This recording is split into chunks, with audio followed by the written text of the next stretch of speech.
ایک بزرگ مجھ سے کہنے لگے کہ میں ایک غریب آدمی ہوں، میں نے ایک زمین کا سودا کر لیا، پیسے دینے کا وقت آ گیا اور میں نے کہا اللہ مجھے ایسا نہ ہو کہ میں جھوٹا ہو جاؤں، وعدہ خلافی ہو جائے۔ چاشت کے نفل پڑھے، کیونکہ چاشت میں روزی کی برکت کے وعدے ہیں۔ اللہ سچا، اس کا حبیب سچا، اور میرے حبیب کے غلام سچے، اور اس کے وعدے سچے، اور چاشت کے نفل سچے، اور اس کے پڑھنے والوں کو سچے وعدے ملتے ہیں۔ یہ بھی بات سچی ہے۔ چاشت کے 2 نفل پڑھے، نفل پڑھ کے اب کیا کیا؟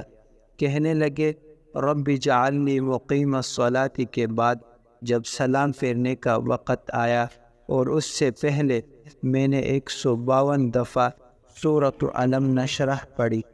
152 دفعہ 152 میں نے سورۃ علم نشرح پڑھی، اور گڑ گڑا کے پڑھی، اور بھکاری بن کے پڑھی، اور محتاج بن کے پڑھی۔